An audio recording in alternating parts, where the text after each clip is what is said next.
sekarang suaranya? Tes. Jelas.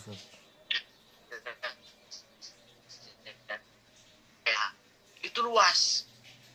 Makanya secara bahasa, sholat itu maknanya adalah ad-du'a bil khair. Makna sholat menurut bahasa adalah ad-du'a bil khair. Artinya setiap doa yang baik itu artinya sholat. Tapi ya, ketika sholat disandarkan pada lafaz Allah, maka kana maknaha ziyadatul in'am al-maqrun bi ta'dim wa tajdim. Jadi dalam artian ketika lafaz sholat diidopatkan atau disandarkan pada lafaz Allah, maka itu nanti akan maknanya ziyadatul in'am. Atau istilah katanya itu adalah rahmat. Sholat disandarkan pada Allah, maka maknanya rahmat. Makanya istilah innallaha wa malaikatahu yusholluna 'alan nabi, yusollu di sana kepada Allah itu bukan mendoakan, salah, bukan baca salat, salah, tetapi memberikan rahmat terus menerus, memberikan rahmat terhadap Nabi Muhammad Shallallahu Alaihi Wasallam. Makanya kalau nggak salah ada hadis dari Imam Ibnu Abbas mengatakan anna sholata minallah, kalau salah, rahmat. Jadi arti sholat ketika distandarkan atau dari Allah Subhanahu Wa Taala, maka itu maknanya itu bukan sholat, bukan sholawat, tapi rahmat. Itu. Wa minal abdi doa. Adapun istilah sholat disandarkan terhadap kita sebagai hamba, antum, maka itu maknanya doa, yaitu doa bil khair itu. Contoh, antum musadradit mendoakan yang baik terhadap seseorang, maka secara istilah bahasa antum itu ya sholat, sedang sholat, gitu. Atau sholat. Wa minal malaikah istighfar. Sholat jika dari malaikat, para malaikat, maka maknanya al-istighfar. Berarti gini, innallaha wa malaikatahu yusholluna 'alan nabi. Itu ada dua tafsir ya. Berarti Allah memberikan rahmat dan malaikat meminta ampun kepada Allah untuk Nabi Muhammad sallallahu alaihi wasallam. Lalu apa makna awassalam? Assalam itu maknanya adalah at-tahiyah ala-iqah bin Nabi Muhammad sallallahu alaihi wasallam, yaitu penghormatan yang sangat layak kepada Nabi Muhammad sallallahu alaihi wasallam. Sarmada itu daimannya. Mana itu samanya. Oke. Lanjut.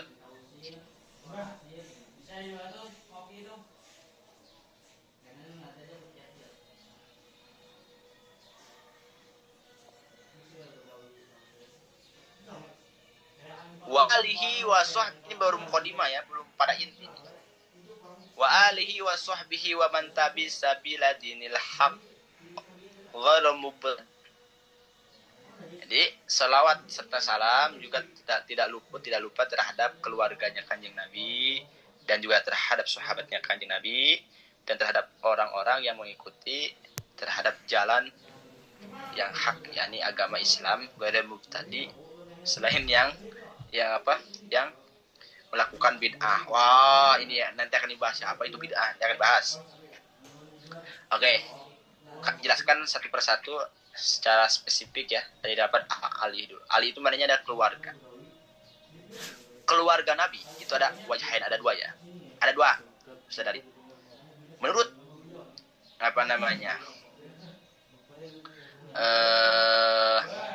Imam Malik, antum tulis, yang dimaksud keluarga Nabi jika fima qomiz zakat,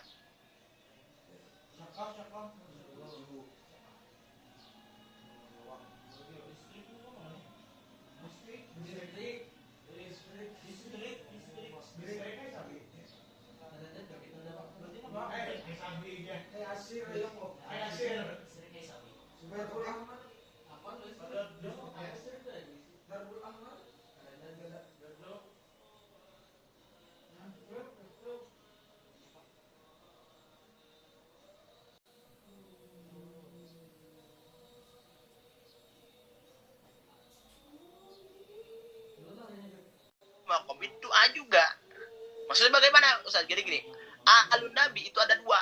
Pertama ada fi maqamiz zakat, yang kedua ada fi maqamid doa.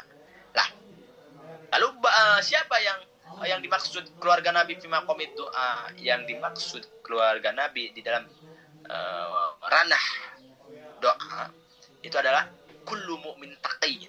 Itu setiap orang yang mukmin yang bertakwa. Maka itu dikategorikan sebagai keluarga Nabi. Makanya lihat antum di dalam tahiyatul akhir atau apa? At-tahiyatul mubarakatus shalawatut thayyibatul assalamualaikum ayyuhan nabi wa rahmatullahi wa barakatuh. Assalamu alayna wa ala ibadillahi sholihin. Asyhadu alla ilaha illallah wa asyhadu anna muhammadar rasulullah. Kemudian ada disebutkan keluarga Nabi. Yang dimaksud keluarga Nabi di situ adalah setiap orang yang mukmin yang bertakwa. Maka itu termasuk daripada keluarga Nabi. Berdasarkan apa? Lima ja'at bil hadis, berdasarkan ada hadis yang dimana hadis tersebut itu dari Imam Anas bin Malik ya. Ketika Imam Anas bin Malik itu pernah ditanya, Rasul pernah ditanya, mana alu Muhammad? Siapa yang dimaksud keluarga Nabi itu? Beliau menjawab, alu Muhammad kullut taqiyyin. Keluarga Nabi Muhammad itu ya setiap orang yang bertakwa. Maka itulah yang dimaksud keluarga Nabi. Tapi pimakom itu paham ya Ustaz Adit ya? Oke, kemudian siapa orang yang berhak dikategorikan sebagai sahabat Nabi itu siapa? Yang dimaksud sahabat Nabi itu siapa? Yang dimaksud sahabat Nabi banyak di dalam kitab Kasyifatus saja. Makanya itu harus banyak membaca kitabnya. Di dalam kitab-kitab yang lain, yang dimaksud keluarga sahabat Nabi itu adalah yakni man ijtama bihi sallallahu alaihi wasallam ba'da risalati mu'minan wa mata iman. Yang dimaksud sahabat Nabi itu Sadradit Banat antum tulis adalah orang yang pernah bertemu dengan Nabi, orang yang pernah berkumpul dengan Nabi Muhammad sallallahu alaihi wasallam setelah Nabi menjadi rasul. Berarti usia 40 ya. Baik orang itu buta, pernah bertemu atau berkumpul dengan nabinya itu, ataupun masih kecil. Dengan catatan pernah kumpul atau bertemu dengan nabinya itu mukminan, beriman dan matinya pun masih beriman kepada Nabi. Itulah yang dimaksud sahabat Nabi. Jadi sahabat Nabi itu ya orang yang pernah berkumpul dengan Nabi, baik orang itu buta. Ada sahabat Nabi yang buta pernah berkumpul dengan Nabi, ataupun masih kecil. Yang penting dia beriman, maka disebut sahabat Nabi. Makanya Abu Jahal itu bukan tidak sah dikategorikan sebagai sahabat Nabi, nggak sah. Nah, Ustaz ini yang bingung itu yang dimaksud mubtadi itu apa?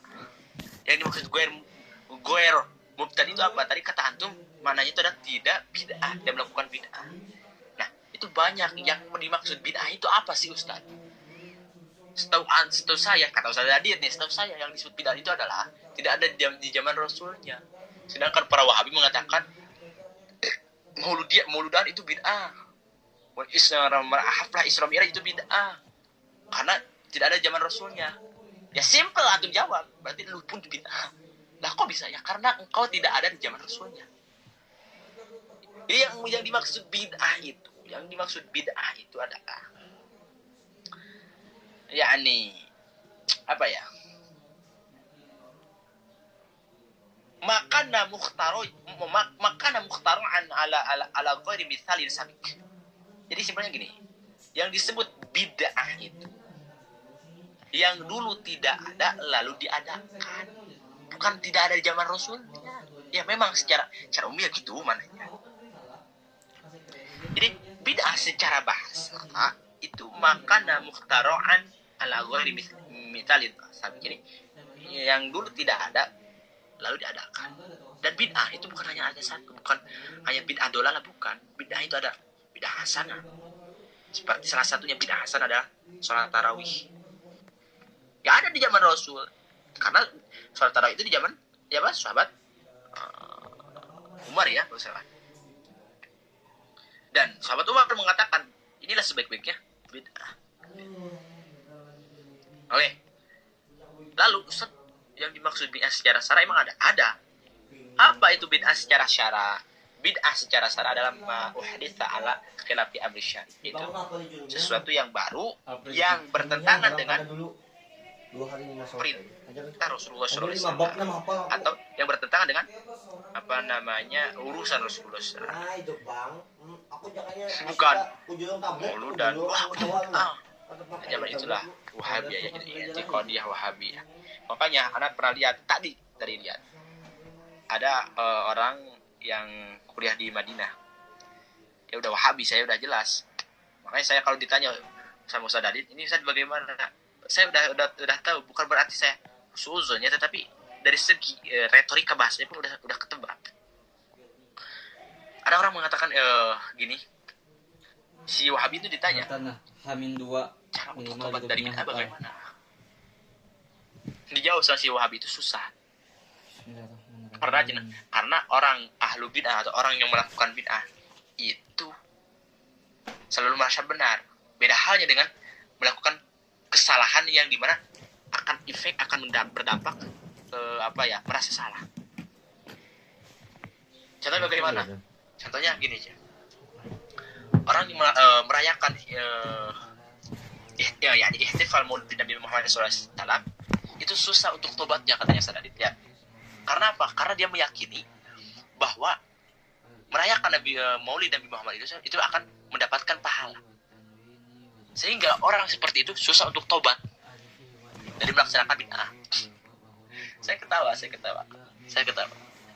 Jadi pada dasarnya Wahabiyah itu punya perspektif, punya pandangan bahwa bid'ah itu hanya satu.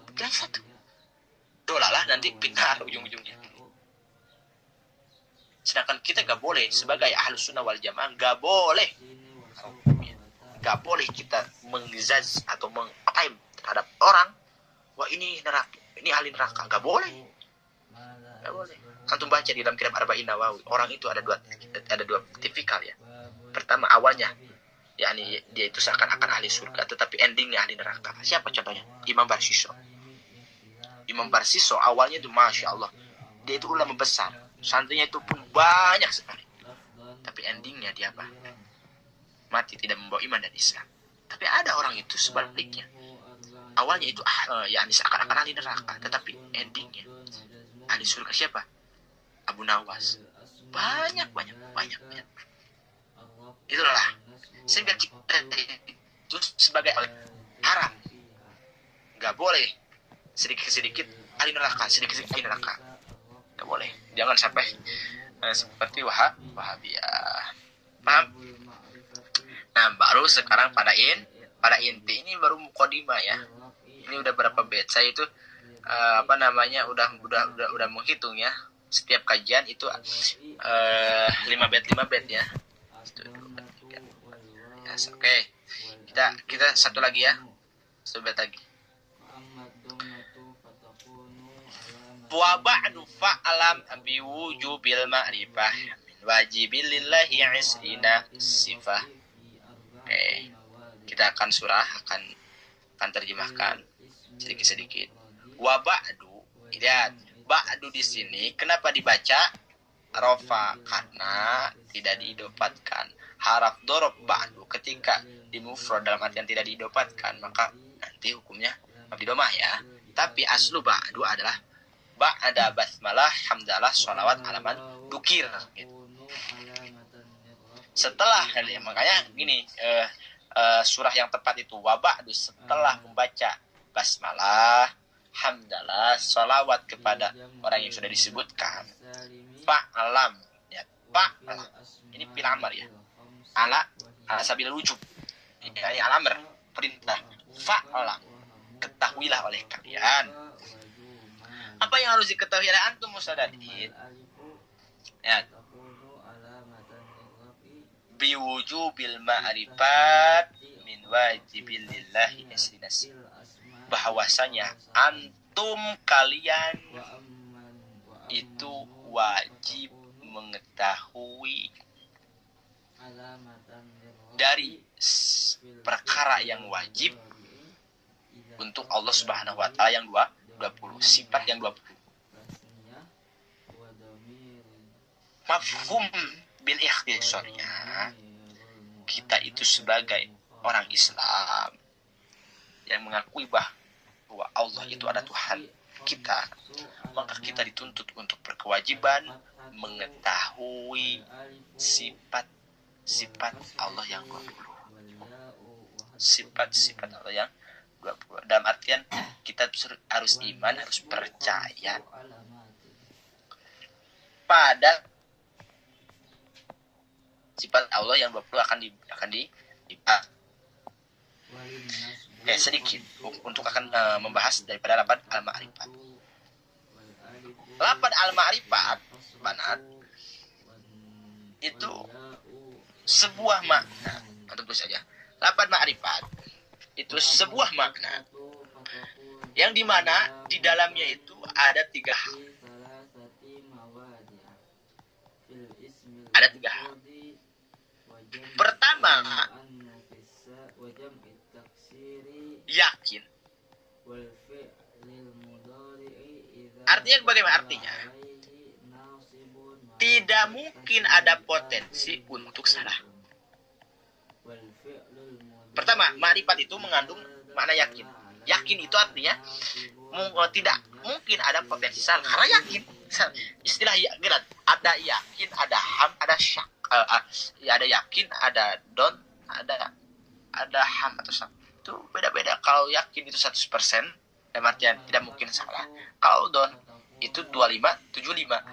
Kalau ham itu 50-50 ya. Kalau yakin itu 100%. Yang kedua, mengandung arti mutobakoh atau sesuai. Dalam artian, Ustaz Danit, apa yang Anda yakini itu tidak mungkin salah atau harus sesuai dengan realita. Yang antum yakini itu harus sesuai dengan realita ketika secara nyata, oh ini benar. Harus mutobakoh. Yang ketiga, mengandung ad-dalil. Artinya bagaimana? Artinya, keyakinan yang Anda yakini itu harus berdasarkan dengan dalil. Maka itu semua dinamakan makrifat. Seperti apa? Antum meyakini bahwa Allah itu tersifati dengan iradah. Yakin antum 100% berarti tidak mungkin ada potensi salah. Dan sesuai ya, sesuai. Lalu yang jadi pertanyaan, Ustaz Radit, mana dalilnya Allah itu iradah? Kemudian antum tidak bisa jawab, maka berarti iman antum itu masih rendah. Nanti antum itu masuknya, saya pun kata guru anak, berarti antum nanti iman antum kepada Allah itu bukan al-iman bil ilm, walakin iman bil muqallid, yani iman taqlid. Kita sebagai pelajar, Masya Allah, gak boleh kita itu dirahna atau termasuk kategori iman itu ada 5. Iman itu ada iman taqlid, ada iman bil ilm, ada iman bil haq. Ada ya, anak udah bikin video di dalam TikTok. Nanti anak sharekan Ustaz Adit ke antum. Kemudian boleh antum sharekan ke ke dalam grup. Yang paling rendah itu adalah iman taklid. Istilah iman taklid itu gini: ikut orang tanpa tahu dalil.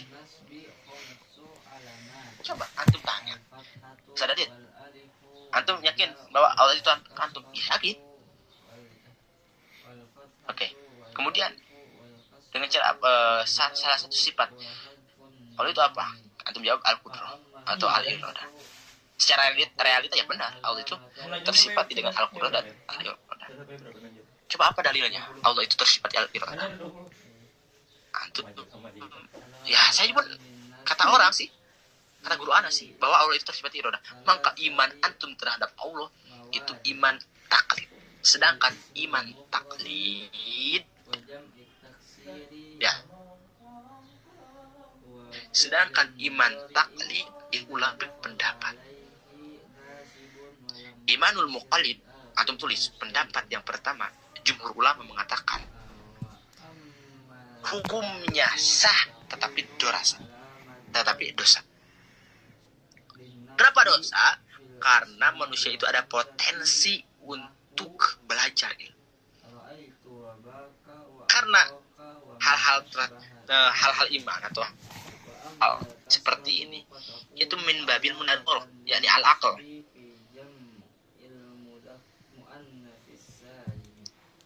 Yang kedua, pendapat daripada Imam Sanusi dan Imam Al-Araqiyah mengatakan bahwa imannya muqallid, iman yang kata orang gitu tapi tidak tahu dalil. Dia imannya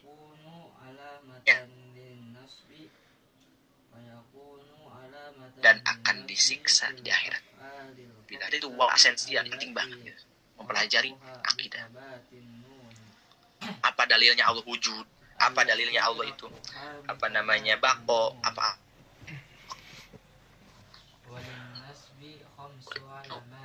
Masya Allah.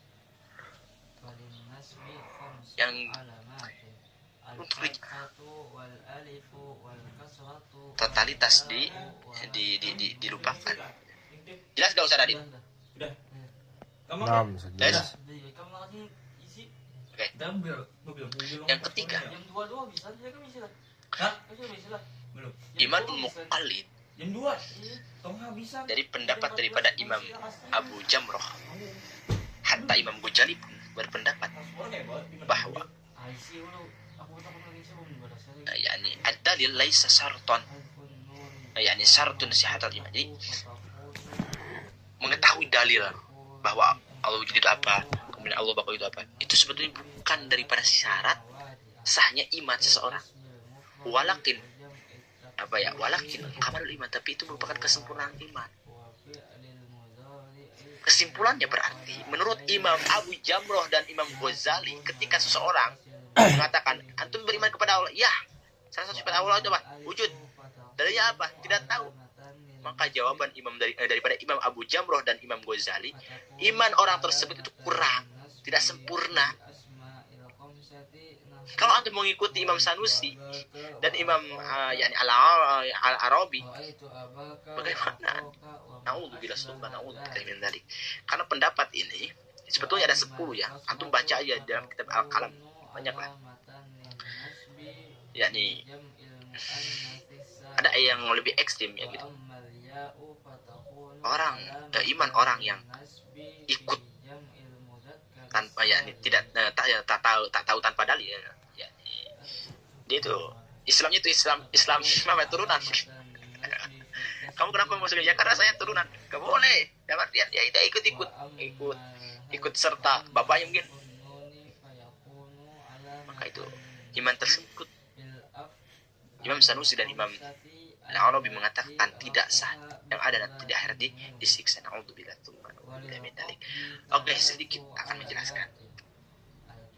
Jadi gini, di dalam 20 sifat, antum tulis di dalam 20 sifat Allah itu dibagi 4 ya, dibagi 4. Antum tulis sifatullah itu dibagi 4. Pertama, nafsiyah. Nafsiyah isinya adalah 1.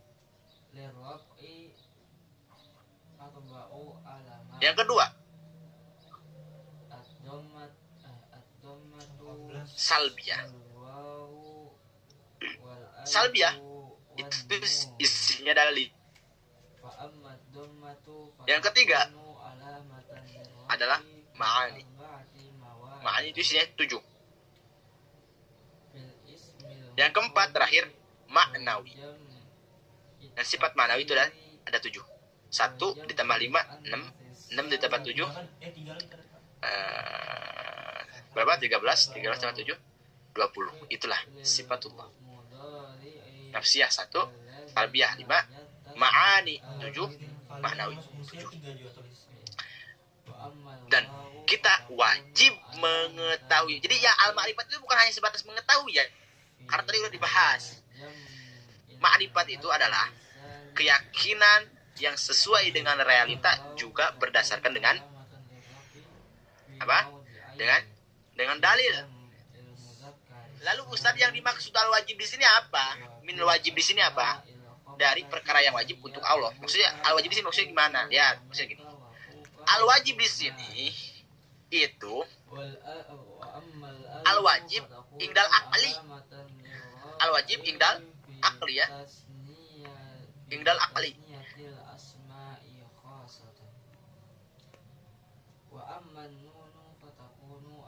Laisa inda syar'i.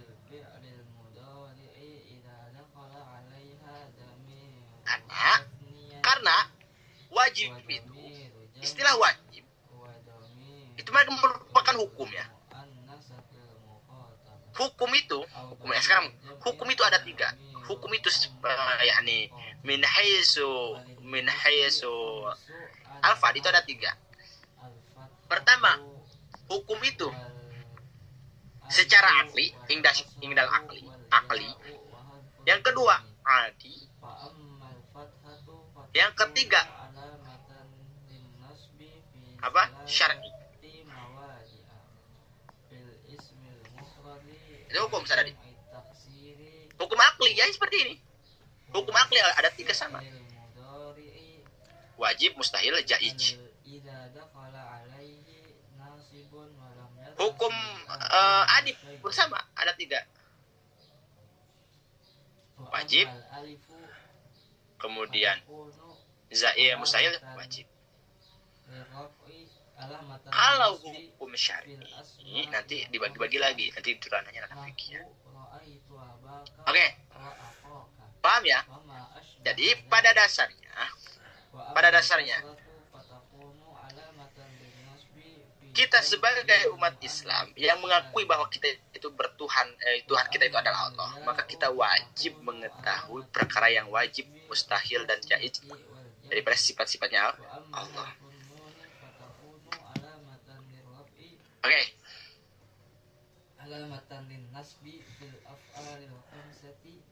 Dan wajib ingdal akli untuk Allah itu gimana? Ya. Antum tulis di sini ya, berhubung ini kecil ya. Wajibun akli. Kemudian antum tulis mustahil akli.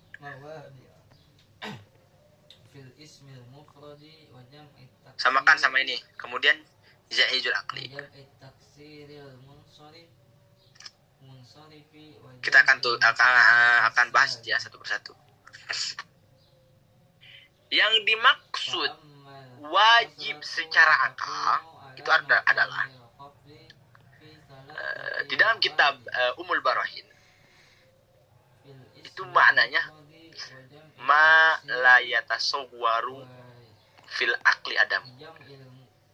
Yakni akal tidak akan menerima secara realita. Akal tidak akan menerima bahwa itu tidak ada.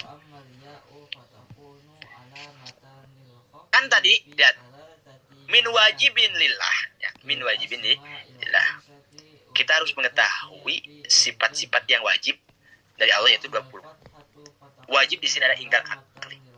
Wajib akli itu artinya malayat tasawwaru bil akli adam, yaitu sesuatu yang dimana akal tidak akan menerima bahwa kalau sesuatu itu tidak ada.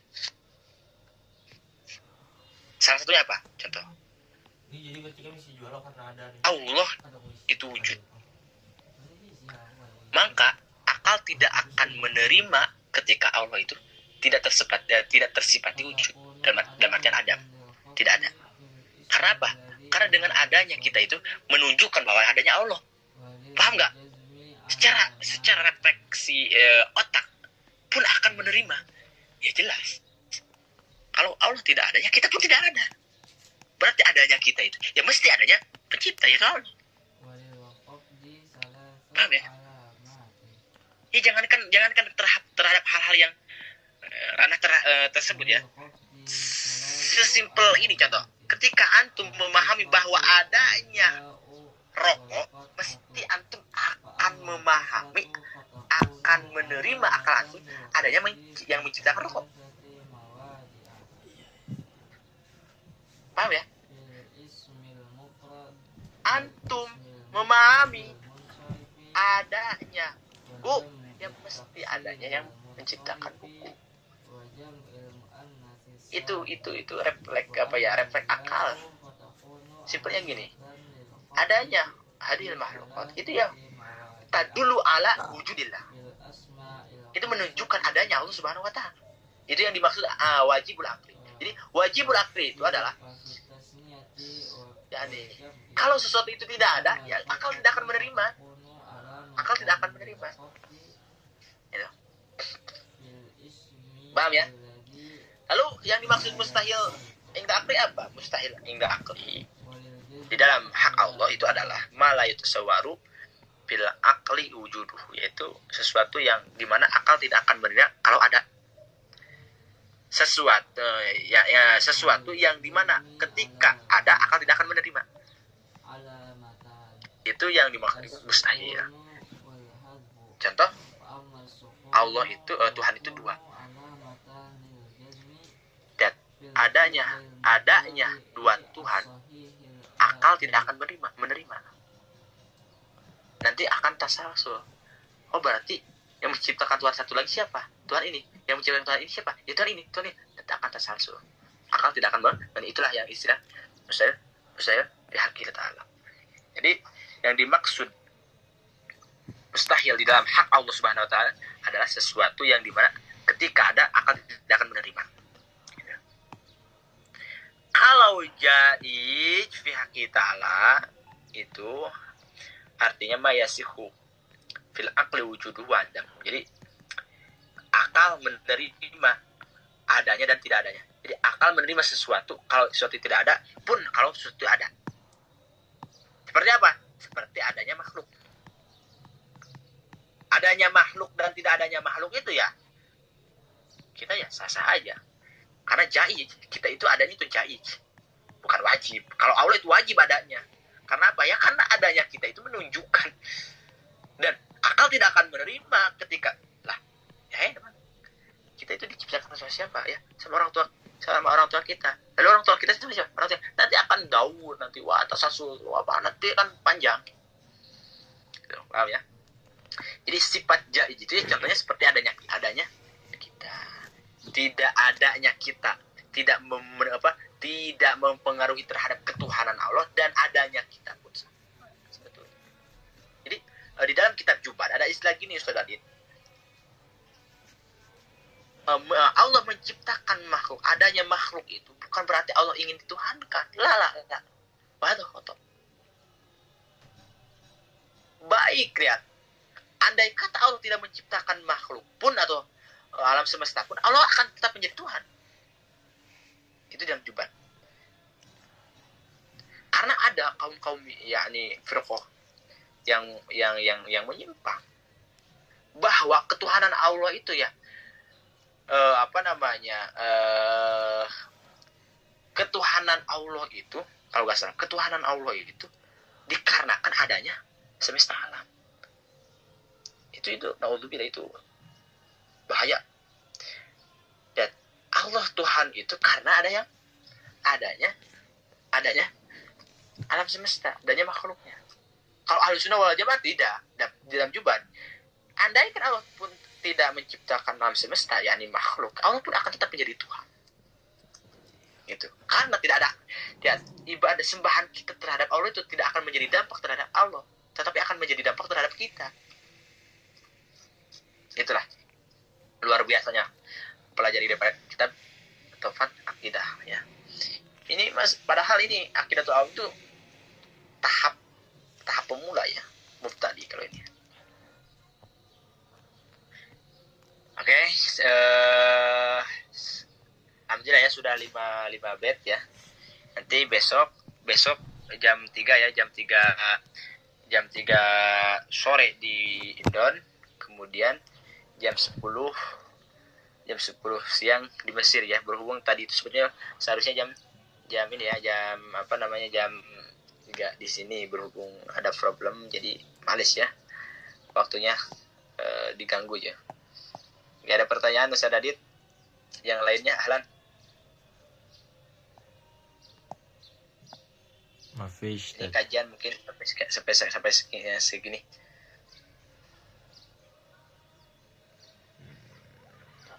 في السؤال Ustaz. Mafis Ahlan ada? Oke, boleh. Sadadit bertanya boleh. Ahlan. أنا ما فيش Ustaz. Mafis. Yang lain ada? Banat? Dari pembahasan tadi, mungkin kalau ada ya dan malu untuk bertanya, bolehlah nanti lewat Ustaz Radit, lewat admin. Kemudian nanti Ustaz Radit ke anak. Mafis soal, nggak ada pertanyaan ya? Nah, Ustaz. Oke, berhubung ini udah sejam lebih ya. Kita akan tutup. Wabillahi taufiq wal hidayah. Assalamualaikum warahmatullahi taala wabarakatuh. Terima kasih semuanya ya atas waktunya.